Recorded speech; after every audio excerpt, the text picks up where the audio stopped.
The modern world has brought us closer to happiness, but let's ask a question. Was this just the appearance of the story, and did the modern world free us from simple shackles and involve us in more complex shackles? He freed us from a small prison and imprisoned us in a larger prison. If you want to know more about the dark side of the modern world and the Enlightenment, be sure to watch the video.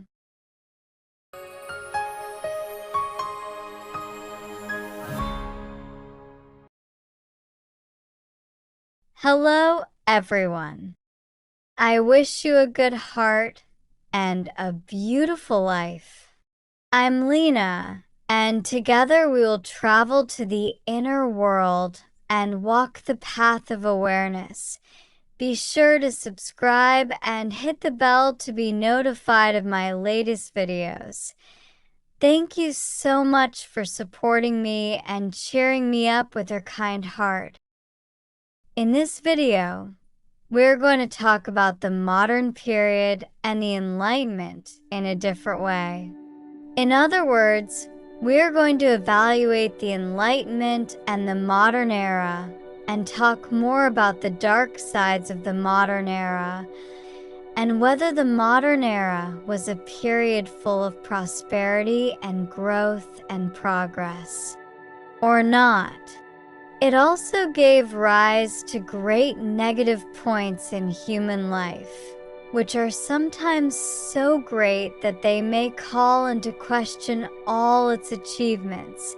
When man reached the modern era, he had gone through a history of slavery and a history of domination. At first, in the ancient period, it was dominated by the guardianship and servitude of myths. It was myths that explained his life, what he should do, what he should think about the world, what explanation he should have about natural phenomena. So, when man reached the modern era, he had gone through a history of servitude. With this introduction, man pursued one goal in the modern era, and that was to be freed from the bondage of all the authorities of the previous domination, which had two characteristics in common. One was fear. Both of the previous authorities dominated man on the basis of fear, and the second was based on a series of relatively superstitious and irrational beliefs and beliefs. Therefore, man in the modern era seeks to free himself from this superstition of fear and irrational beliefs and somehow to make man possess a freedom. In his belief, he should bring man to a ritual and autonomous God. In other words, in the mythical period, it was myths and mythical gods that formed the axis of human life. In the era of religions, this one God was the religions and structures of religions, priests, clergy, etc., which formed the axis of human life. But in the modern era, man wanted to take his own destiny into his own hands and be self-centered, and through this he could get rid of all references based on fear, superstition, and irrational beliefs of the past. On the other hand, until the modern era, man was always subject to a series of physical limitations, and science and technology allowed him to get rid of these physical limitations. So we're facing a different period here. Man can free himself both in terms of beliefs and in terms of physical limitations. We will talk about all the things that have happened to him before. Thus, the modern world and the Enlightenment begin with a specific goal: to demythologize the world. Myth also has a general meaning here, i.e., anything that is illogical, is meta-rational, or not compatible with reason. And in other words, man cannot explain it with reason.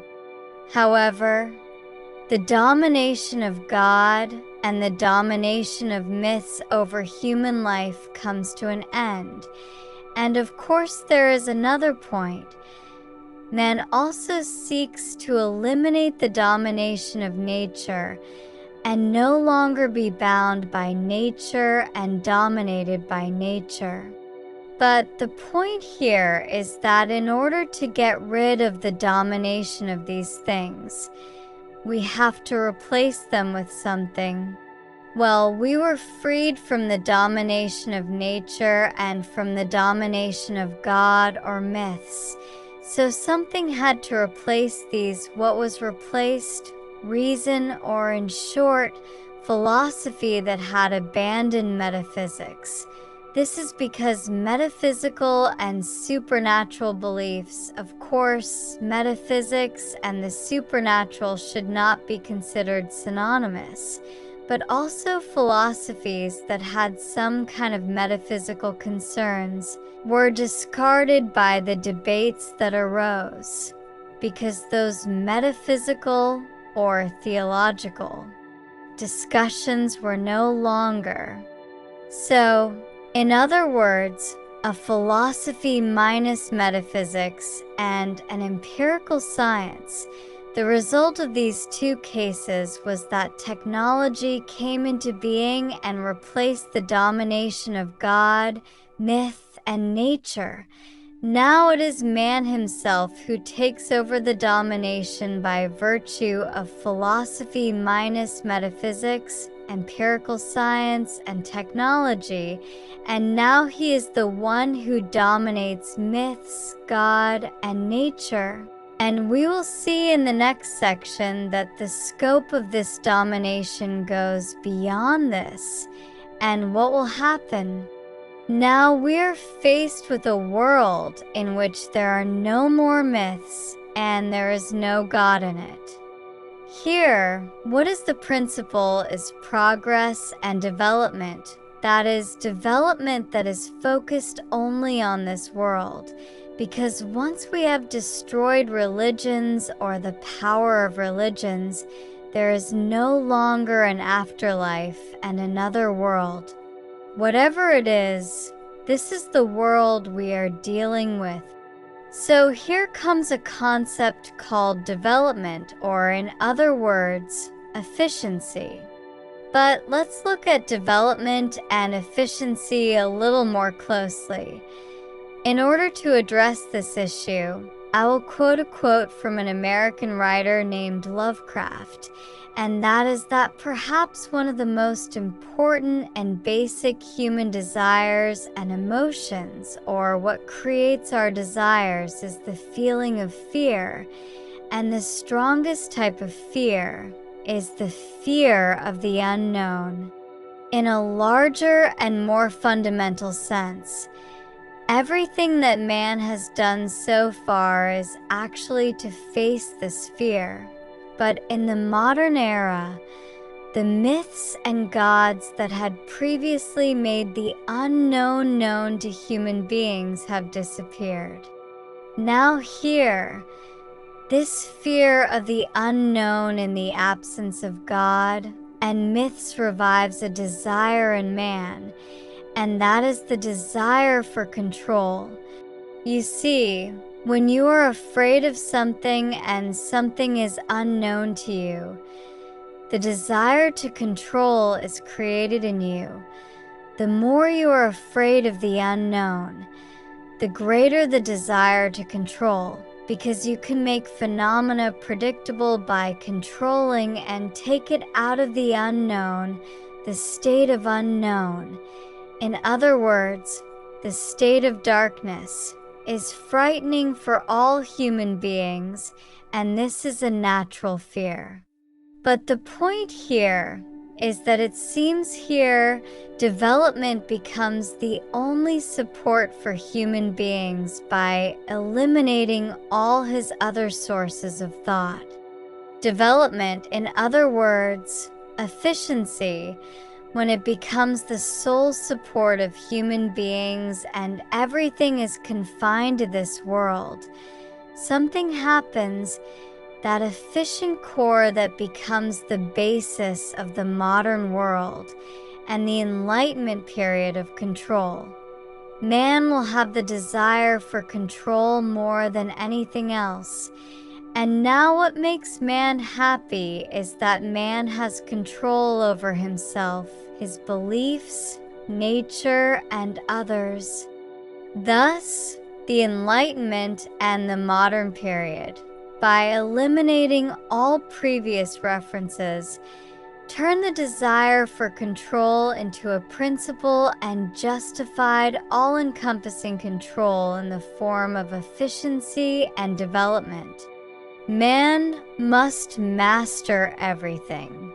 Over nature, over his beliefs, over reason, over science, and over other human beings. So here, in a way, a new kind of domination and control is created, but this time through man himself, not through God or myths.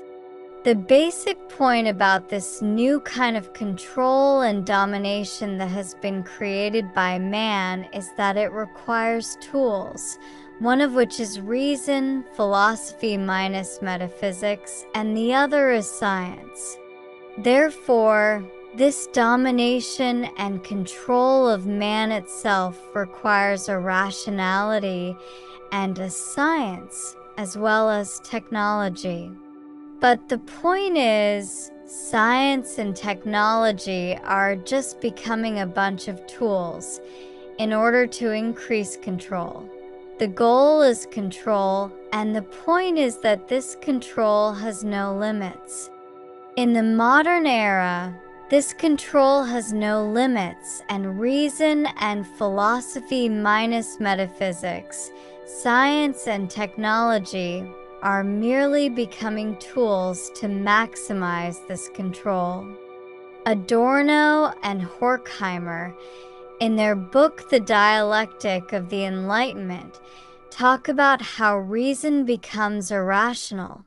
The goal is control, and the point is that this control has no limits.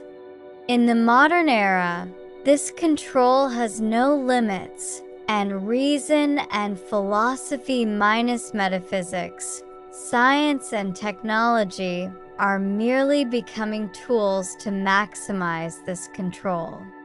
The natural result of the intellect becoming a tool for maximizing man's control over everything is that the intellect becomes irrational. By what means? The intellect is reduced from its original rationality to an instrumental rationality. In other words, the intellect should only think about how to increase profits, how to increase control. How can the benefit be increased? The intellect can no longer think, for example, of transcendent concepts, of extra-rational or extraterrestrial or extraworldly concepts, that human transcendence is gone. And when this transcendence is gone, the intellect becomes an instrumental intellect and is reduced to an instrumental intellect that should only think about maximizing profits. This turns the intellect into an instrumental intellect, and the instrumental intellect is an intellect that ultimately loses its rationality. So this is the starting point that the modern world brings us. And in fact, it throws reason away from its own rationality by making it instrumental. The other philosophy is that it is not supposed going to think about transcendent concepts. It's just going to think about how I'm going to make more profit and more control. The more fundamental point is, how can I gain greater dominance? Therefore, rationality suddenly does the opposite thing to the goal it had at the beginning, which was initially aimed at saving man from the previous dominations. But now it has become a tool that wants to create more control, the one who has more dominance and the one who has a stronger instrument will be more prosperous, and this will happen to him through reason, science, and technology. From another perspective, what made the intellect become a tool and the instrumental intellect was what is usually called the demystification of the world. Man in the modern era did this by demystifying the world, destroying everything that could not be explained by reason, and demystifying the world by removing all references that cannot be explained by reason and inexplicable by science.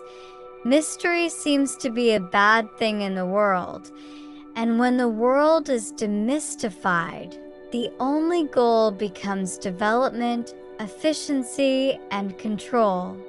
And on the other hand, the only thing that reason is supposed to do is the things that we have talked about. Demystifying the world has one result, and that is that everything in the world only becomes an object to be analyzed and controlled because it has no transcendent meaning. There is no transcendent meaning behind it. But this demystification of the world does not end only with this result, i.e., the instrumentalization of the intellect.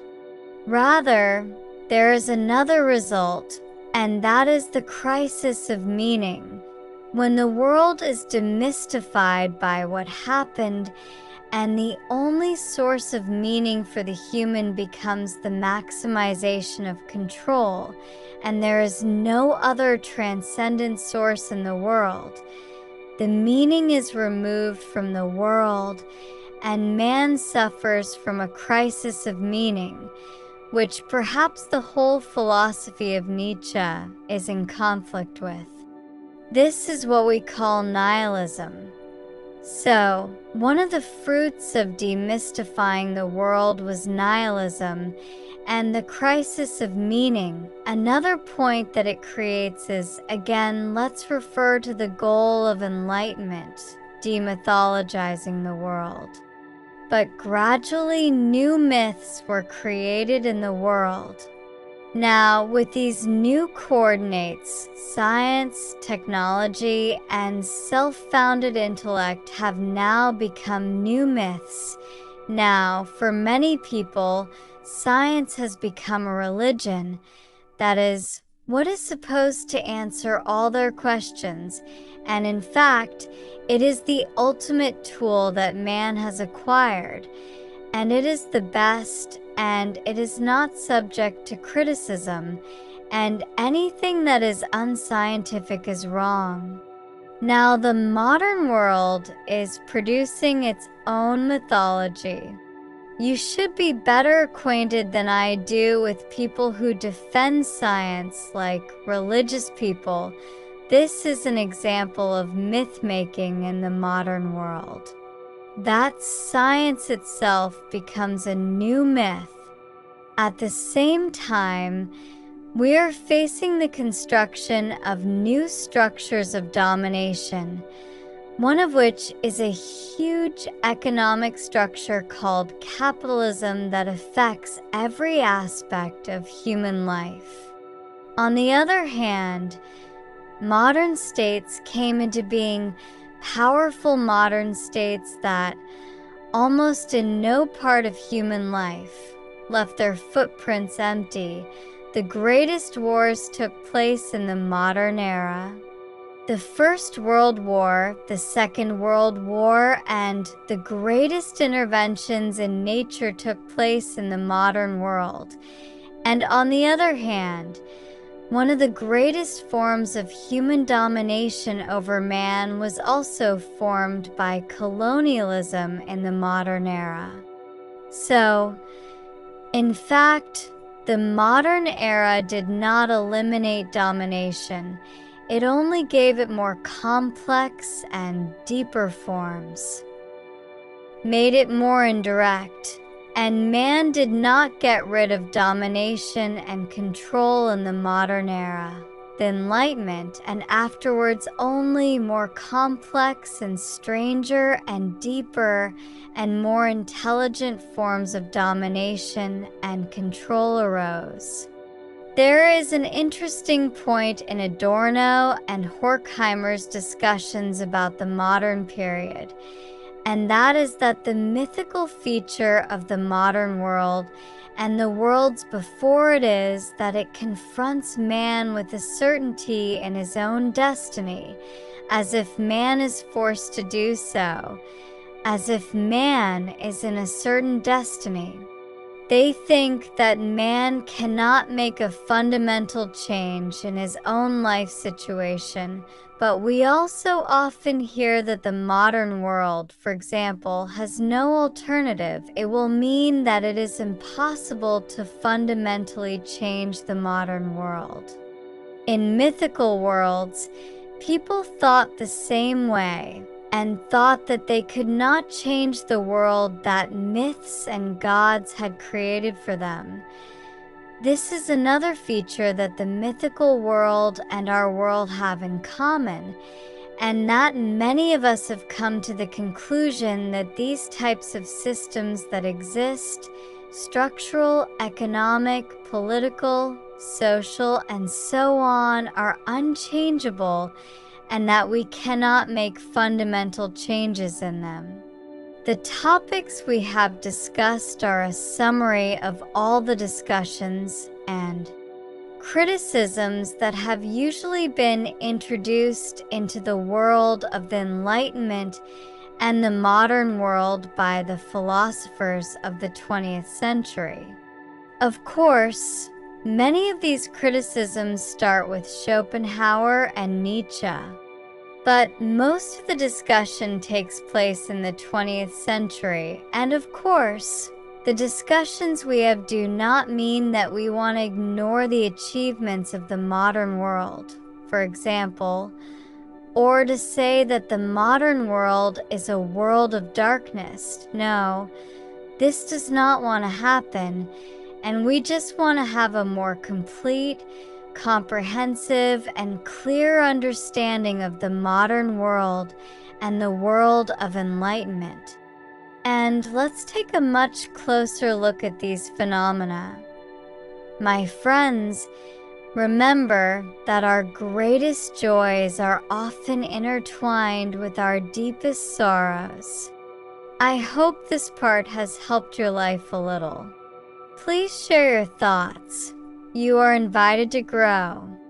Just remember, every great journey begins with a small step.